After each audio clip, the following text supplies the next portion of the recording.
my name is Lindsay Distel. I am a board certified specialist in sports dietetics. I have been practicing as a dietitian for 11 years, which is crazy. Wow.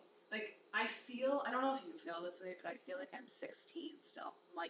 I'm 16-year-old with a 15-month-old. I stopped at 24. Yeah. I feel like my life peaked at 24, so I'd like to think that, I still got it. And then I'm reminded that I'm, into my 30s. Yes. Yeah. But it's crazy when you think, how long you've been doing something. Yeah. Nutrition is a passion of mine. It's an ever-changing field, and I think that's also why I'm, always surprised when I reflect and think I've been doing this for a really long time, because I still feel very new in a lot of aspects. Change nutrition because it changes. Or you are learning about something. I was learning about, or doing a presentation on creatine a couple of weeks ago, and I'm looking into how it changes through the lifespan. Our needs change through the lifespan of women. So, creatine stores drop at 20 weeks when you're pregnant, and then also postpartum, and how to supplement safely to make up those differences. And that's a whole different topic. We could go deep. deep. But I've been practicing for a really long time. I work locally in a private practice called No Diet Dietitian, and You're the only local one. There's a lot of No Diets. Three. There's local? At least three Okay. local in addition to myself, so Okay. 4 local. Okay, cool. Because it's fully remote. It's fully remote, except, I shouldn't say that that's fully remote. There's a couple that have an office at Evergreen Sports Medicine, and then Maitre and Val's gonna kill me because I'm blanking if there's another office that we're in, but I think that sounds right. I think the Nature one's even new. yes. I think. 'Cause I remember connecting with Val maybe last year at this point. It might have been either earlier this year or it was last year, and she was saying we've been at Healthy Living. Yeah. And she was like, right down the road to Evergreen. I was like, Evergreen. And I had never. Evergreen Sports Medicine. Yeah. Do you have any clients that need to be seen? Yeah. Well, that's what Yeah. she's, and I was like, that's good people to know. I actually do have Yeah. people who go there, but she said that's where her office was. She was a couple days a week. So Yeah. It makes sense. Yeah. Sorry. Oh no, you're good. You're good. I don't even know where to begin and continue. Well, we can start with. I'll let you go. Sorry, I didn't cut off. Go. I was gonna say we could go where we were talking before we pushed start on how you became what is the difference between a registered dietitian and you say board certified sports dietitian? Okay. Do you think most people know the difference between a nutritionist and a dietitian? Maybe you can start there. Okay, so start there. We'll keep going down we'll the keep whole on spectrum. going. We'll just keep on going. So, nutritionist, anyone can call themselves a nutritionist. I could be a nutritionist. You could be a nutritionist. No. He's not. Some have some sort of credential to be a nutritionist. So you could take precision nutrition credential. I think NASM has a nutrition credential. I don't know. So, but you could just call it yourself. Anyone on the street can call themselves a nutritionist, basically. Whereas a dietitian, right now, as things stand, is you have to do an undergraduate program in college, and then you have to do a graduate program and an internship. And internships vary in length. I am forgetting the amount of hours that you need, but it's quite a bit. Isn't it It's thousands? thousands. I'm pretty sure it's thousands. We had a coach at, shout out Lisa Bunn, we had a coach at our Parisi Speed School who literally came to us. She's like, I'm going to go back to school. I want to become a registered dietitian. I want to work in sports. Yes. So I'm here to work in sports. Yes. And then I'm going to go back. And it was I want to say 3,600 hours. Yes. It's a wild. year plus. If I'm being honest, I completely blocked that out of my I feel head. you just show up and work for 1,000 plus jillion hours. Yes. Because it's hands-on. It's very hands-on, and then there's different rotations within that. So, I did mine at University of New Hampshire a very long time ago. 11 years ago. And you already dated it 11 years ago. Yes, a very long time ago, and this was before they changed the credential to have a master's certification, as well as Like they did with PT. Yes. Yeah. I do have my master's as well, which is another fun story. I don't know if you know about me. I'm a massive nerd when it comes to things. I have my. I think this is maybe the 4th time we've ever talked, so I don't know really anything about you. Oh my gosh! I'm just glad that I said your last name right when I. Distel. Distel, right? Yeah. I'm a massive nerd. I also have my master's degree in nutritional biochemistry from Penn State. Cool. So I love complex things. Ivy knows that you Penn's Ivy. You Penn, that's Penn not State. Ivy. Yeah. Do you follow Penn, are you like a Penn Stater? Like, I wouldn't say so. It's a tough year to be a Penn State football fan. Yeah. But it's okay. I hope that people don't hate me for that. I went for the school. Yeah, you went for the school. That's totally fine. Okay, so. But backtrack. So nutrition. We're gonna get back to that because that's cool. Okay, so backtrack though. Yeah. So dietitian, nutritionist. Yep. There is an undergrad. You need to have your master's. You have to do the internship, which is a massive amount of hands-on work with supervisors in various different areas. So food service and inpatient at hospital and outpatient and then community. So there's just various rotations. And then each internship will vary based on their specialty. So I went to UNH, which was specialized in sustainability and leadership. Some people, because I know this is our next question, how do you become a board certified? Were you just crazy bored? You were just no. Like, what made you go, I want to be sports? Because that's not unless it's the community part. Oh, well, I always knew I was going to be a sports dietitian. Oh, cool. Okay. The other thing about me is I have massive ADHD, so I like to do thousands of things. Welcome to the club. Yes. Yeah. Yes. Welcome to the yes. club. Yeah. But food and fitness has always been a central part of my family and life growing up. My dad introduced me to weight training when I was in 9th grade. Sweet. I played field hockey and lacrosse and did snowboarding freestyle, which I don't do anymore, because I've had massive concussions, which is also another reason why I entered the field. Not the main one. But yeah, my dad would take me to the gym and we'd be like, okay, what's for dinner? What are we gonna make? We get up at 4. We get there at 5. And he was teaching me how to Olympic lift, which was such a great skill as a young teenager to learn how to do. Super empowering. And just be strong. Just learn how to be strong. I know your daughter now is. She dominates the TRX. Yes. That's her thing. She's 6. She dominates the TRX. Yeah. But she loves it because it's her body moving. Yes. She's good at it. Exactly. Right? It's the most confidence building thing you can do is be good at something. Or be better at it, get better, and feel confident in the process. Yes. Anyway. Yes. So, okay, sports dietitian. You knew you were going to. I didn't know that about you. I thought you just kind of maybe it became more interesting because no offense to all the RDs in the world, that clinical sounds really boring. Oh my gosh, I love And I guess what I'm curious because I haven't gone through say no diet dietitian and working with an RD in your practice. I felt like maybe this is just because it was me and it worked for me, but I felt like I was being coached. I was never given a meal plan. I was never given fact sheets on nutrition and stuff like that. Where I feel like in fitness, people show up, they think they're going to be given a workout. And I had a new guy today, and I was talking to him more about sets and reps and training in proximity to failure and how that really matters for his goals. And I was like, there's no workout. I'm not going to give you a workout. We're going to kind of talk about it and figure out what works for you. And I had that same kind of experience working with No Diet. Mm-hmm. But where in that process, do you guys, because you guys coach nutrition, I feel like it's coaching.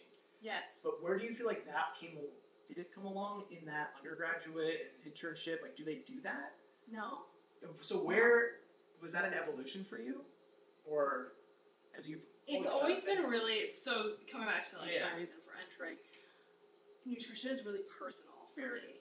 Very personal. Yeah. The other reason why was I developed colitis when I was in high school, and I loved playing sports. I loved training. And I was just so sick.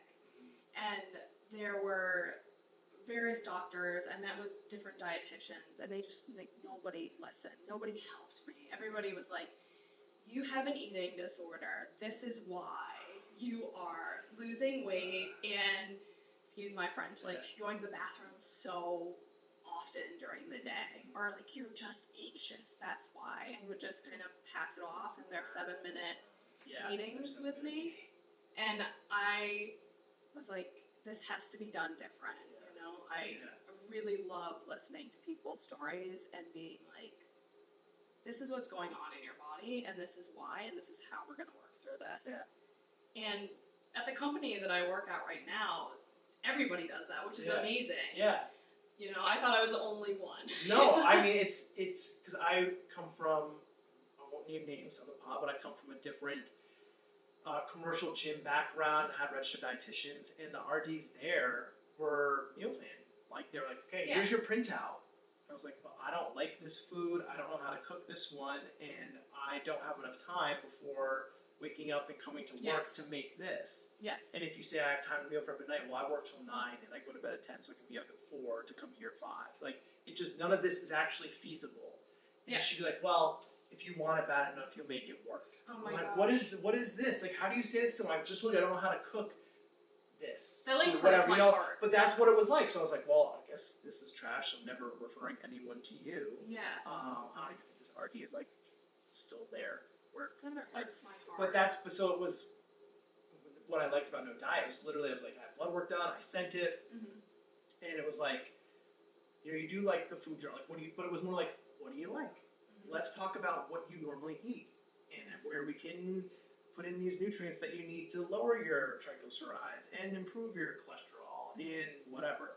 And I was like, oh, I'm being coached. I like being coached. But that's I'm application.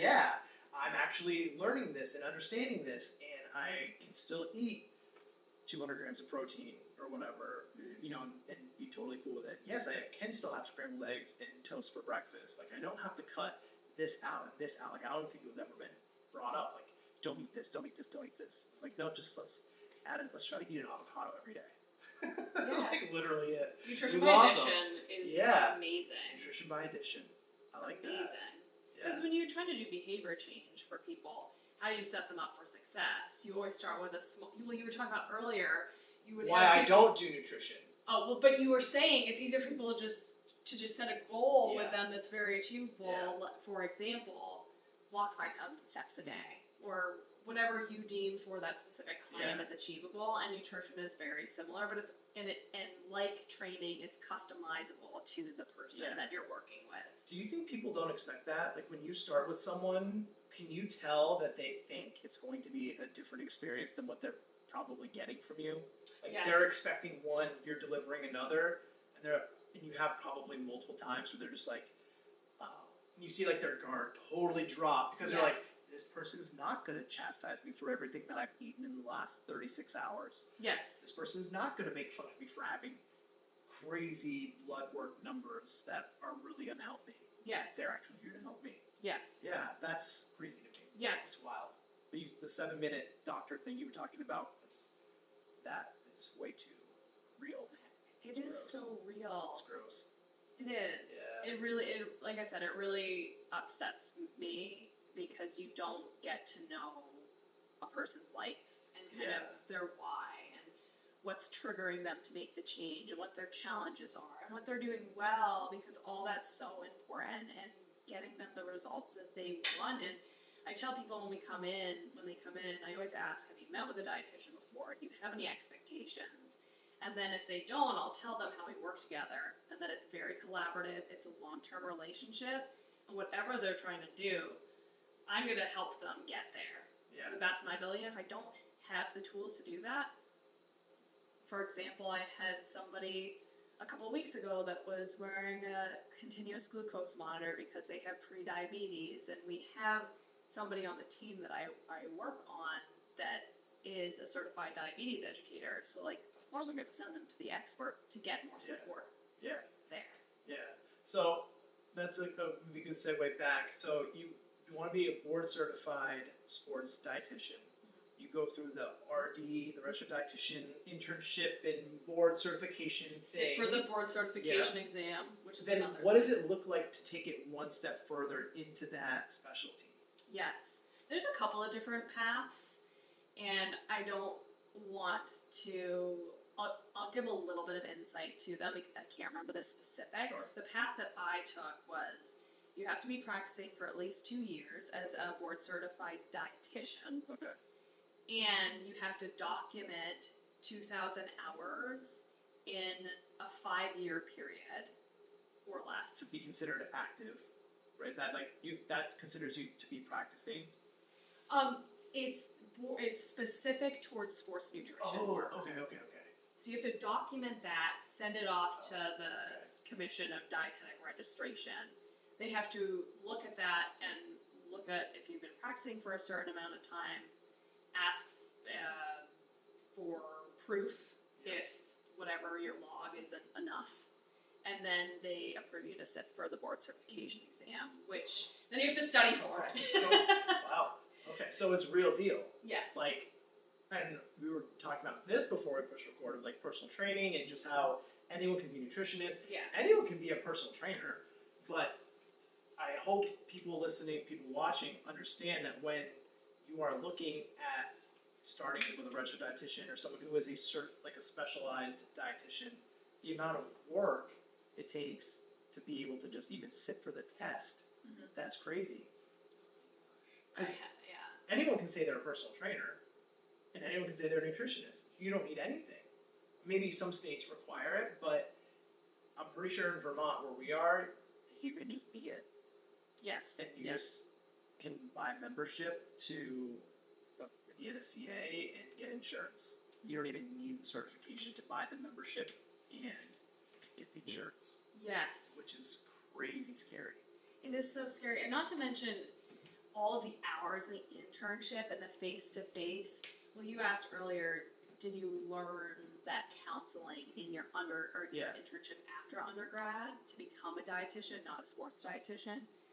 I didn't. It kind of evolved as I grew in my field. I actually started as a clinical dietitian. I thought I wanted to be in the ICU doing custom TPNs and tube feeds, but I like talking with people. Yeah. And when you are going in there and you actually do hand them a sheet of, hey, here's your low sodium diet plan. Yeah. And you're only going to see them once, and then you don't get to see them progress after that. And that just isn't very rewarding. No, it's not. Definitely not. That's crazy. Yeah, I've heard from other registered dietitians, like the ICU life is crazy. Like building TPN and I have my youngest daughter had that. Like she feeding tube TPN, like the custom drink, the cocktail, so to speak.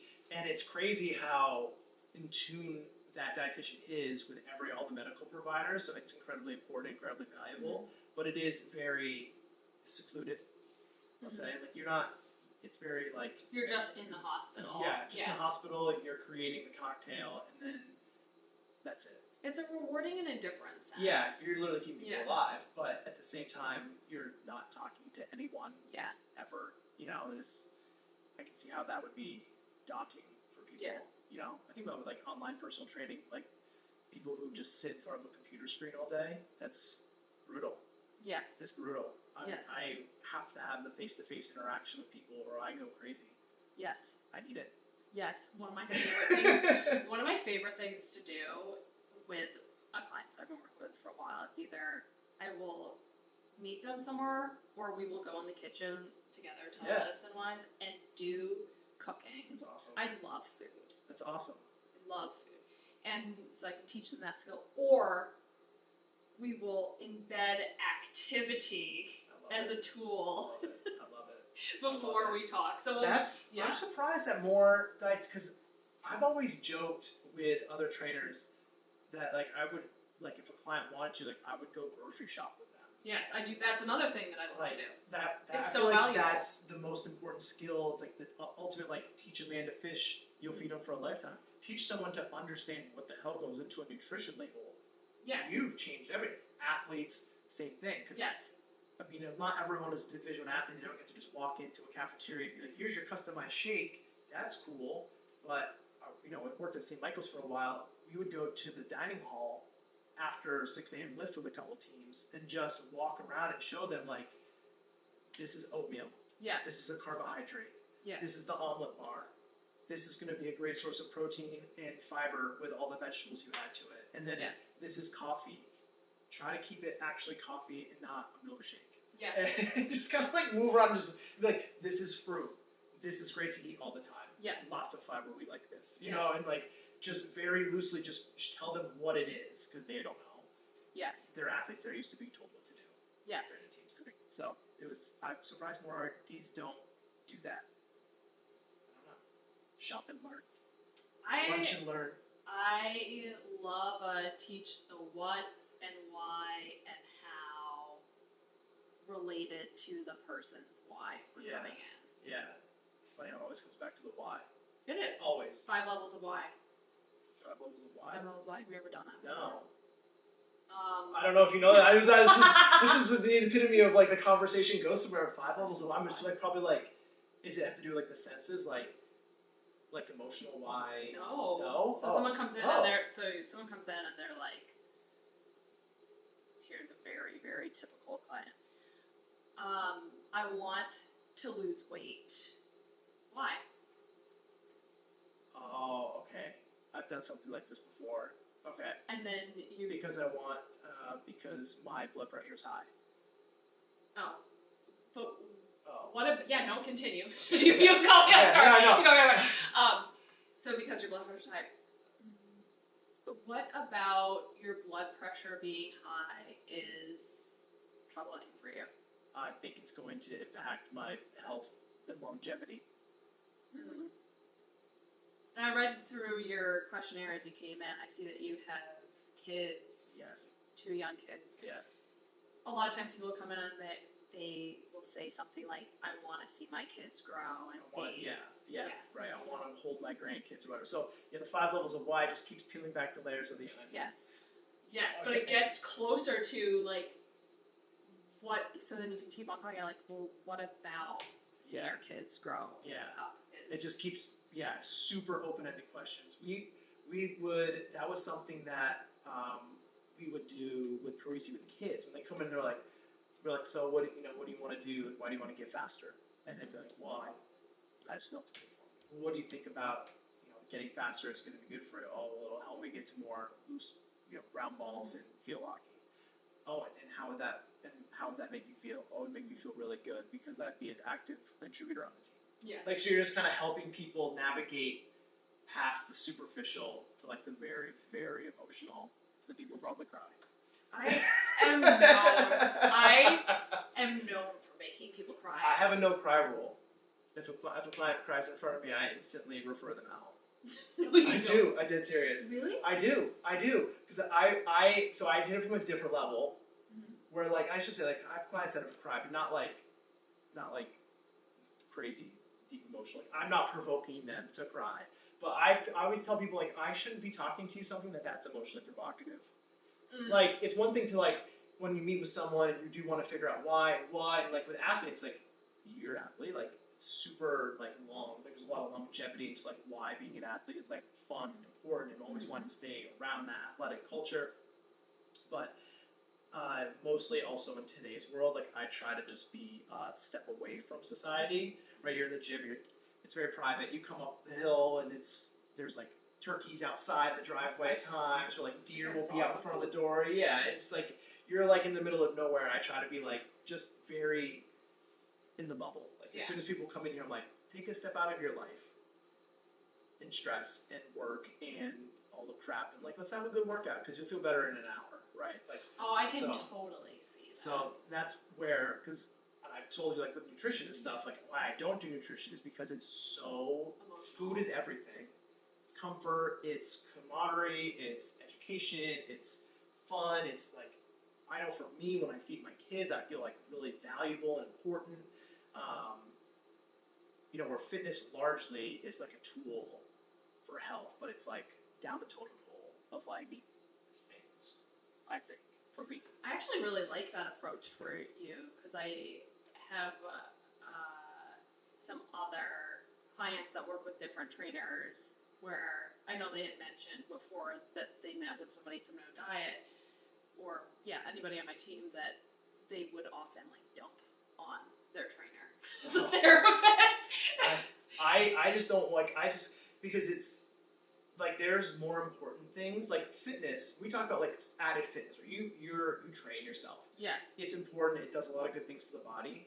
But on the grand, if you get a pie chart of it, and I would even do this with like a lot of our athletes, like I would work with athletes, and what I would do is such a small, important piece of their improvement that their sleep and their nutrition and their active recovery and their soft tissue work and just being good at their sport is so much more valuable. It's not so much about me, but with people, like when I work with them, like, hey, this is great stuff. You're going to build a lot of momentum here, but like at some point you should work with a registered dietitian on your nutrition because it's going to unlock so much more.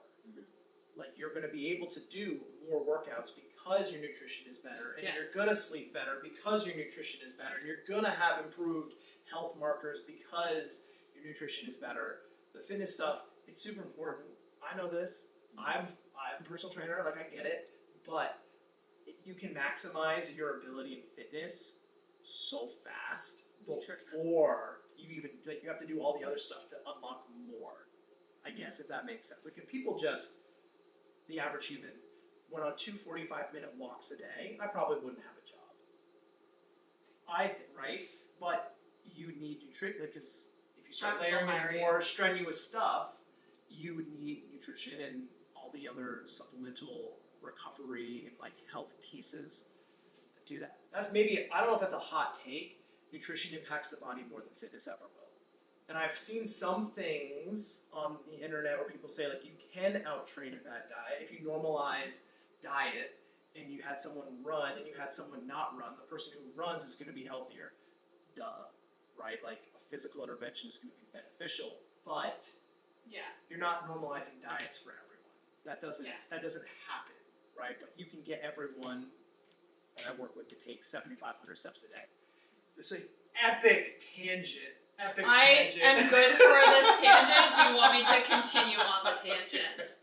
I can continue I don't know. I think we're still the first question I was telling you on the sheet. I have like 3 more questions. I don't know. It's going to be like the longest podcast ever, but I told you I could talk. You could talk. That's an epic rant. I don't know on my end, but I just think the value is on nutrition holds such value that I think people just think it's one thing, and it's not. It's not. It's like more. It's personal. Yeah. Nutrition is personal. Yes. Like I said from the beginning, my journey is personal with nutrition. Why I'm a dietitian. Just like I think anybody in the field that is helping somebody has a tie to it personally. Yeah, for sure. And then in my experience as a dietitian, sure, I'm being like, all right, as a sports dietitian, I put together fuel plans for people often. We talk about carbohydrate timing based on the intensity of their sport. We will construct meals that they like, that sit well on their stomach, that their gut can handle. And people see PRs, and it's really fun. Yeah. But outside of that, 95 to 98% of my people come in with some emotional stuff that we have to unpack. Absolutely. Like, fantastic. I have a fantastic athlete that they did a competition, and the day before they came in second place. And they were like, it's because I had a piece of chocolate cake the night before. So right there, I'm like, pause, and I'm like, that's so interesting. Tell me more. There's so much behind it. In my head, I'm like, girl, no, that's not the reason. But there's a psychological load for food for people that, coming back to setting expectations when people come in, they think dietitians are food police. And at least my philosophy and the company that I work at, it is way more than that. We're not. When you go to like your husband's holiday party, you tell people you're a registered dietitian? I don't. I lie. I tell people I do pharmaceutical sales. Yes. I lie. Because no one asks a follow-up question. If you say I do pharmaceutical sales, they're like, oh, no one asks a follow-up question. But if you tell someone like, oh, I'm a personal trainer or whatever, they're like, I've been meaning to, it's just like. That is so. If you want me to get on my high horse, I have been on full-on dates with my husband. I've been on full-on girls' night out dates. I have people that are talking about something like intermittent fasting next to me, and I'm like, "Excuse me, sir, that is false information. Let me delve into this right now." But my biggest pet peeve is the weight thing. People calling out their biggest insecurity to some stranger. It's just very upsetting for me. But I also love listening to it. Tell me. Yeah. I got 5 minutes now. Please, let's talk about this, Yeah. Or everyone just thinks that you want to sell them as a client. I'm like, I can assure you, I don't. But please tell me more about your gym routine. Yeah. I'd love to know. Yeah, my philosophy is that when you are psychologically and physiologically aligned, everything else will fall into place. Sure, for sure.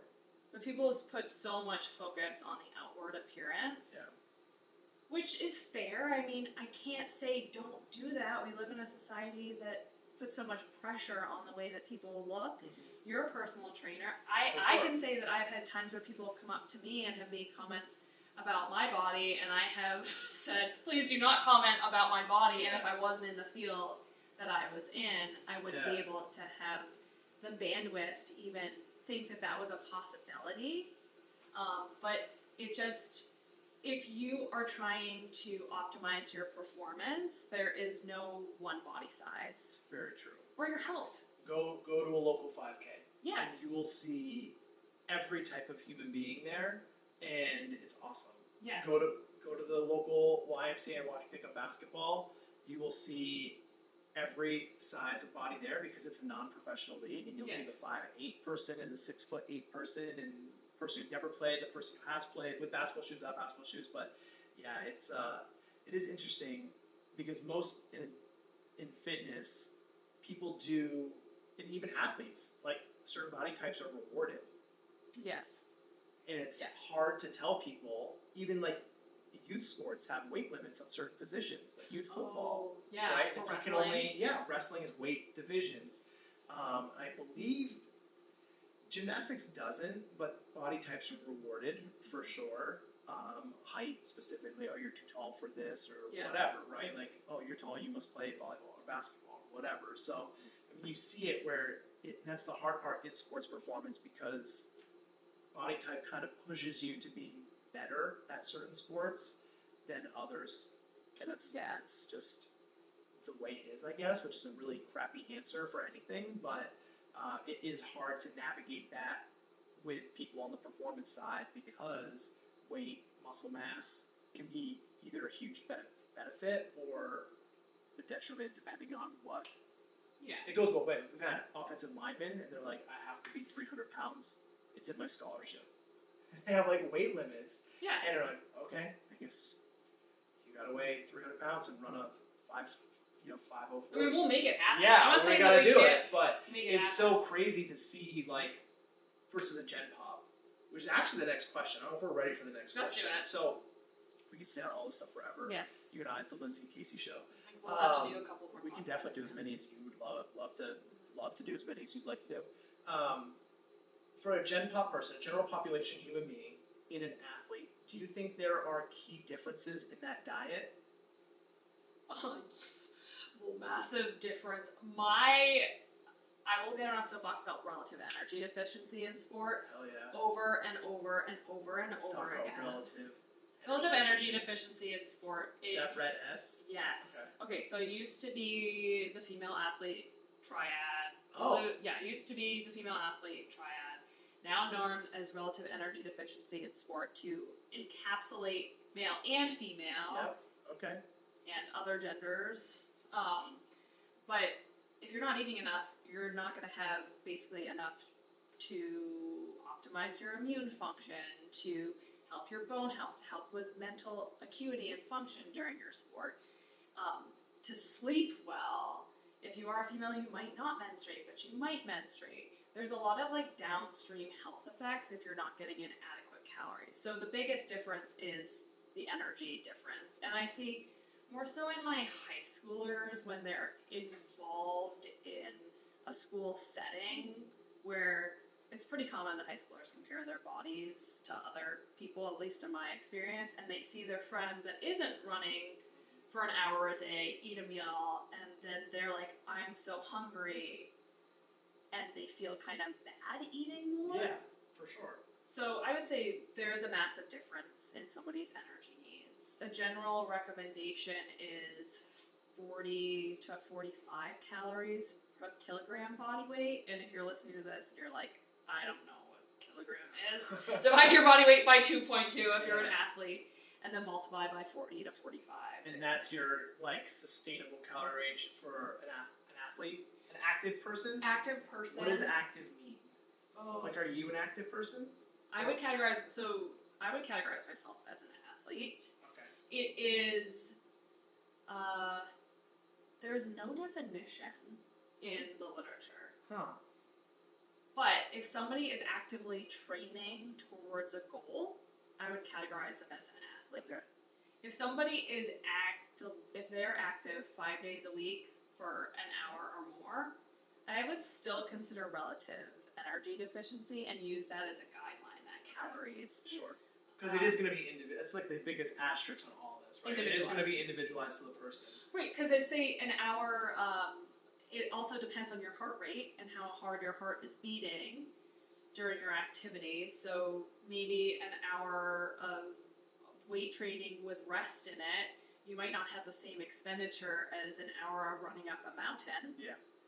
So I take the activity consideration with my client to try to determine what I am estimating their energy expenditure to be, and then pairing it with the symptoms that they're having. For a lot of people, if you have bone fractures, like frequent bone fractures or stress fractures are really big, that could be a sign of relative energy deficiency. You're lightheaded when you stand up, that could be relative energy deficiency.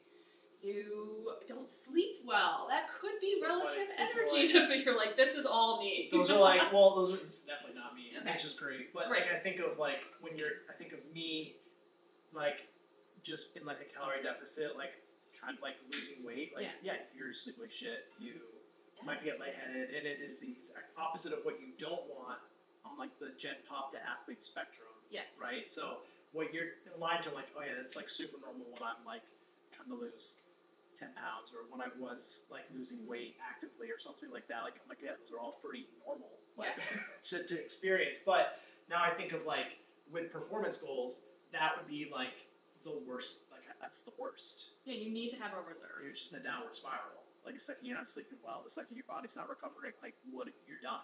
You're done. Your body's gonna try to conserve Yeah. Your body's gonna try to conserve as much energy as it can for the sport.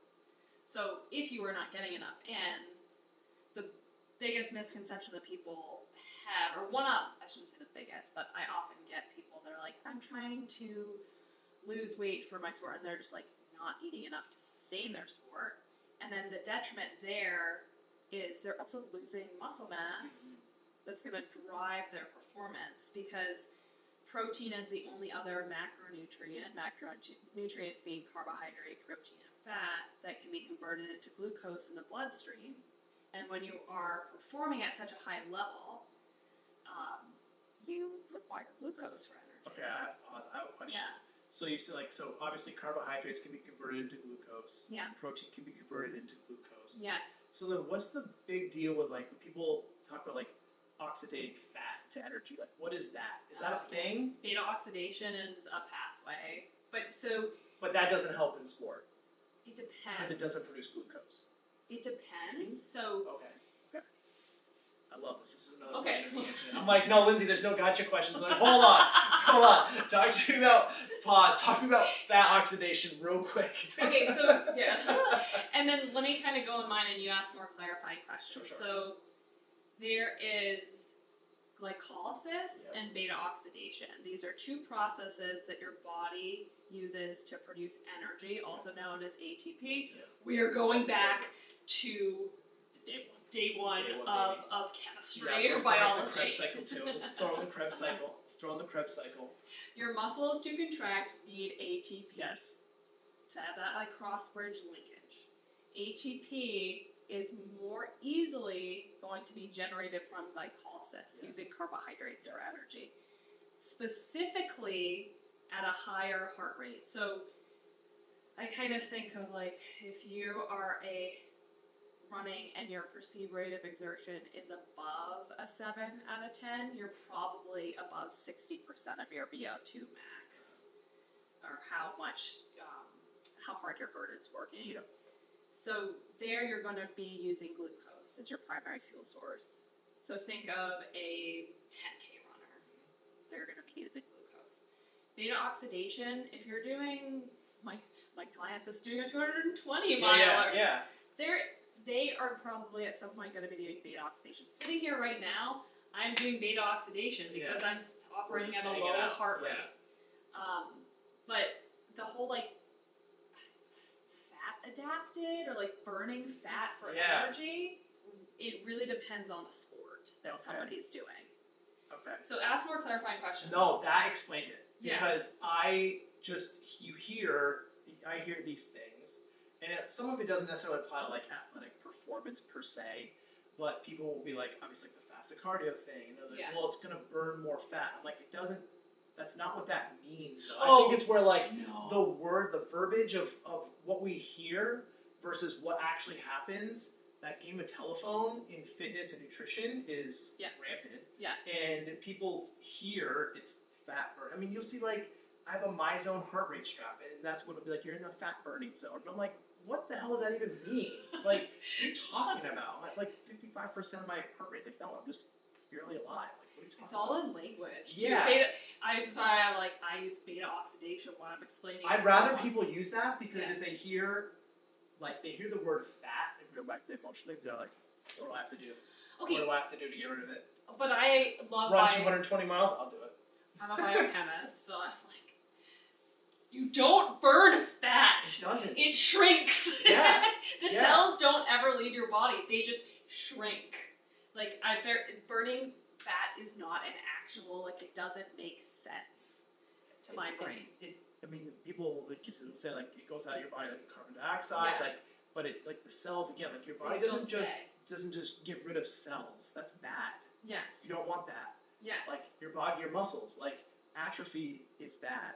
Yes. You don't want that. Yes. No, you don't want that. You just want your cells to stay. You don't want to lose cells. It doesn't disappear. So it is interesting, and I'm glad, thank you for letting me ask that random tangent question, because I think a lot of times, like, we hear carbs, we hear protein, and then, like, fat is this, like, villain in the car with them, and people are like, well, I don't want to eat a lot of fat, or I do a low fat diet. It's like, well, it all is fine. It's all individualized to you.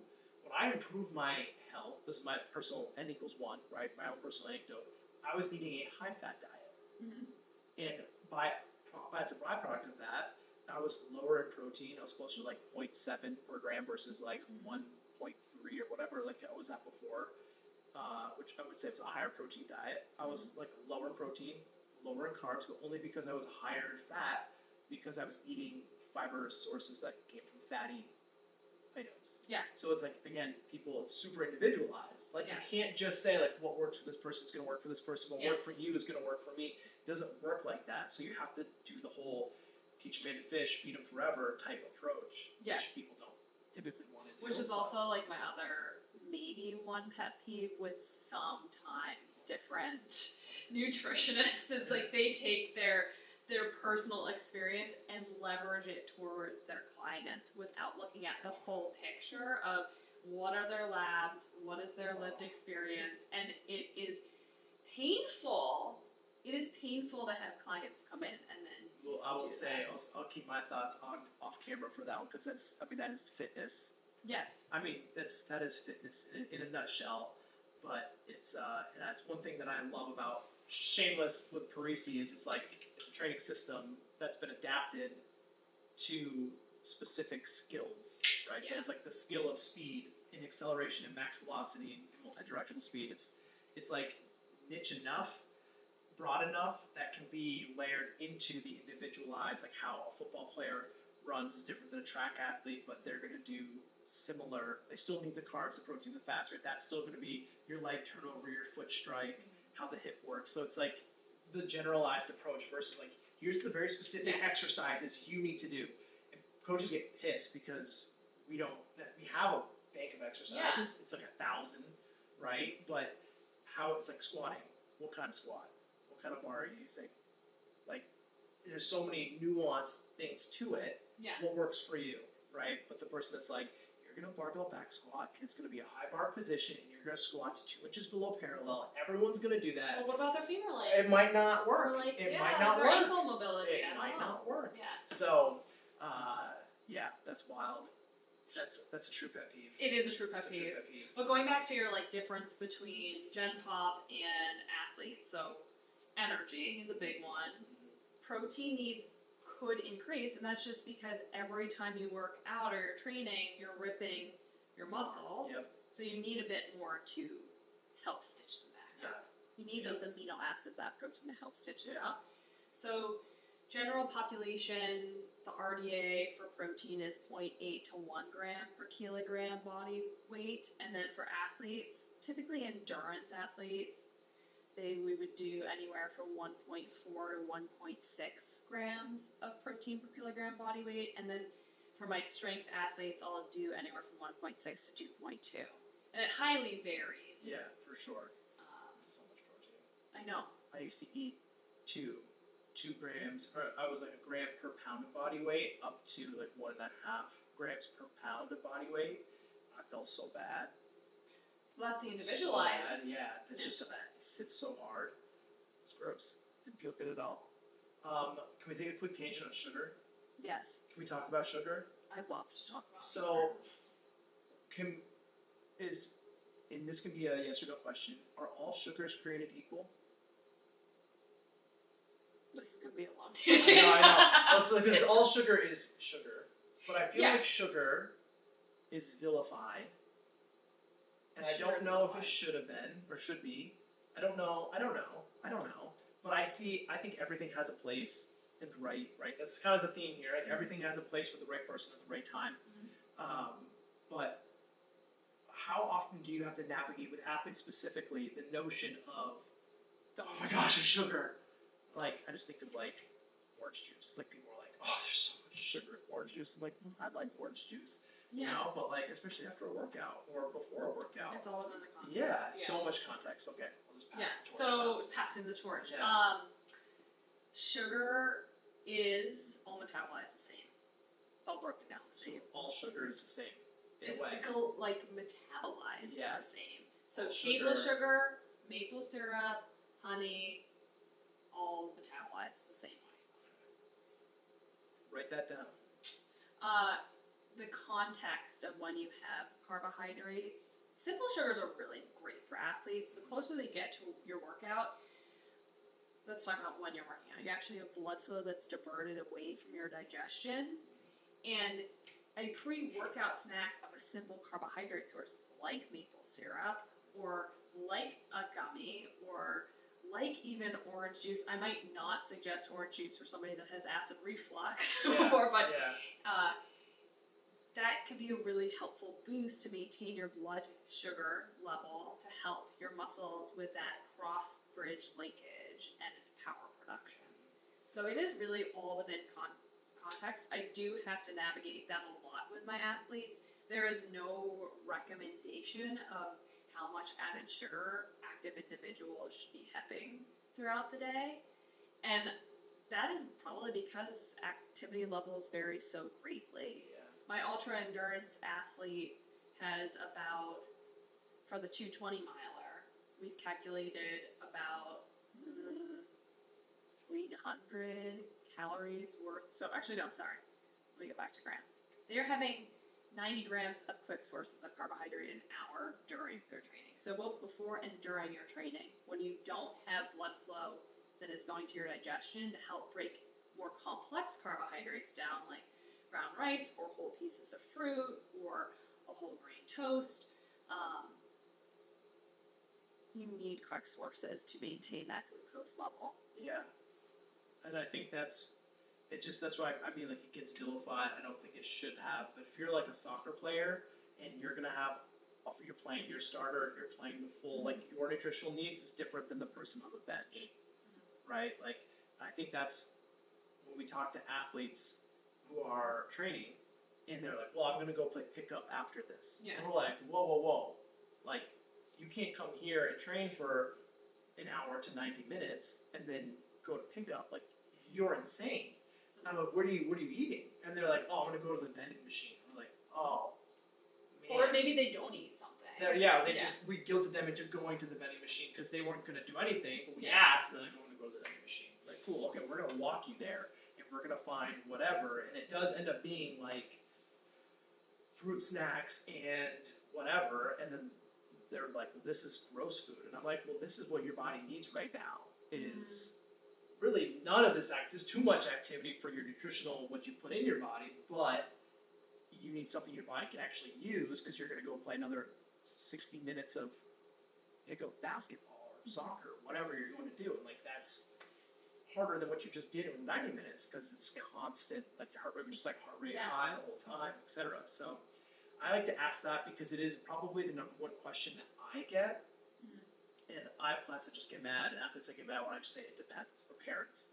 Oh, right? yeah. They're like, well, what about that? That has so much sugar. And I'm like, well, it depends. And they're like, and I'm like, well, I say sugar is a great, like, quickest carbohydrate source around and during your training. Yeah, and if you're an athlete who plays and is competing at a higher level or at an intense level, a weekend tournament, like an A basketball tournament where you're playing 6 games in 2 or 3 days, like that's, you usually live off that. Because like you're saying, I didn't even really fully comprehend until you said it, that like your body can't give attention to digestion when you're giving, it needs to have so much attention to the activity that you're performing. Yeah. So that makes total sense. Like if you eat something that your body needs to break down, that's hard. But if you get like a steak, the so worst. your body's like trying to metabolize a huge piece of red meat, and you're like about to go play soccer for 2 hours. It's like, that's the worst. We've all been there though, where you eat something and you're like running around, you're like, oh man, that was a bad choice. You give like a Fiber One bar and a fried dough before you work. Fiber One bar, those things are lethal. They are, but honestly, I had one the other day. Yes, I was gonna say they so slap. Good. They slap. So good. That's yeah. I'm at the point now where like if I'm getting like a protein bar or something, I'm like, what's the fiber source in this? Like, what are we talking about? Yes. Because that's also something you have to watch out. Yes. Future pod, we'll talk about fiber. I love fiber. I'm here for fiber. I love fiber. Although athletes in fiber, is that hard? We'll do maybe a quick pivot back to fiber, because as a general pop person, and a male, like I'm high fiber, I have a high fiber diet, but fiber in athletics, I feel like really, especially endurance-based activities, they don't really get along. So do you find like having to work with athletes on like fiber timing, if that's a thing? I think it might be very timing, but like eating fiber like at certain meals so that it's further away from the training. Yeah. It's the same thing as the quick glucose source. Yeah. Fiber that's going to cause more attention to be drawn to digestion. Problems. So you might get a little gassy. What I will say is people can train their gut, but I certainly wouldn't recommend a Fiber One bar before you go out and do something high intensity. But yeah, it all goes back to it depends. It depends. Yeah. It's my toxic trait. I do try to still leverage people meeting the RDA for fiber, 25 grams minimum a day, and just spacing it out from their activity. But I have some people that train a lot, and it just, sometimes there is this a health or is this a performance nutrition conversation? And if it's performance, I like to do both, but sometimes you can't. Yeah. If they have such a high training volume, I'm like, you need calories, you need this amount of carbohydrates to function. But I really do try to, that's far in between of somebody really training that much. It's just a random question. Yeah. I love fiber. It's near to my heart. I like fiber more than protein.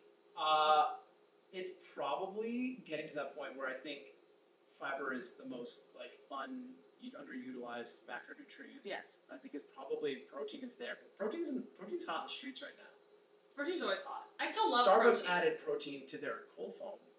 Oh, they did it. Have you seen this. No, They have I like want to get 15 this. to 30 grams of protein you can get added into your drinks now from like higher protein milk, and they have a protein cold foam. So now you want to talk about some high calorie drinks. Wow. Which we could talk about a whole other One. Okay, what do we have for I questions? have one more question.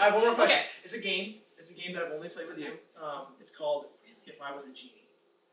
It is a game. I have a genie. Did you just make this up? Yes, I did. Well, it's on the sheet. Okay. Pocket. So, but I like it. It's a good game. It's called If I Was a Genie. So, if Lindsay Distel was a genie, right? We just maybe might note that or just watched Aladdin this week. But if you come out of your little genie cup, tea kettle, whatever genies come out of, and you could grant people one or two wishes. I don't know. Maybe you one of just things that they either would better understand about a performance diet, or things they could do to enhance their diet for performance. We'll keep it to for performance. What would those be, Genie? Let's see.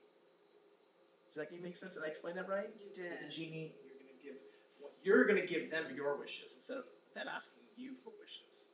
Reverse genie. I know. This is the most I think I put you on the spot. Now you have to really think. I can see the Rolodex going. I know, right? I can see you're like, well, is it this one? So I don't want to limit you to one. I know genies normally get 3 wishes. Well, there's the. I feel drawn, and this has come up a lot of almost the come to Jesus moment of don't be an idiot, you stupid moron, eat food. It's like one, and just because people around you are eating less than you. Yeah. It's okay for you to respect your own needs. Yes. You're different. Like, that's cool. 100%. And obviously, I would want every athlete to work with a dietitian if they could, just because I know how much value we provide with individual care. But because I know that isn't always possible, my biggest thing is add a quick source of carbohydrate, about 30 grams, 30 to 45 minutes before your training. It will change the game. It will change the game. I'm sure you will PR. I've had people just have that small little change, and they PR. They feel better. They notice difference. So this would be the equivalent of. I was just going to ask if you had examples. Great. Okay, so this would be the equivalent of about a quarter cup of dried fruit. This would be the equivalent of about a banana. Okay. This would be the equivalent of roughly 2 slices of bread. This would be the equivalent of a packet of gummies, whether they're sports gummies or like those single serve Costco. Yeah, fruit snacks. Yes, fruit snacks. Okay, we were just talking about fruit snacks. What else? So many options. You literally could take any food that you have in your house. Look at cereal, look at crackers, look at dried fruit, and look at the nutrition facts label and go through the serving size, which is at the top, and then the carbohydrate content, and see if that food works. As long as it isn't really high fiber, and I don't know how to define really high fiber because there isn't any definitions for that. Isn't it weird? But I generally, with my intuition and experience, try to choose things that are 3 grams or less for that 30 to 45 minutes before. Yeah, it's going to sit well. Yeah. And it's going to give that's going to be going like the first half hour of practice. Yes. Most likely. Yes. So, add a snack before. Yeah, because I think a lot of people are people can get worried about it. Yes. Like, no, you'll feel better. Yes. You will feel better. But that also comes back to where is that coming from? Yeah. Well, if we could do a moment of Bob on that. Yes. The emotional breakdown of food. Coming to a future podcast near you. Yeah, coming to a future podcast. I love it. This was a fire episode. Yeah, fire. Lindsay Distel Show. Yes. We could totally. That was fun.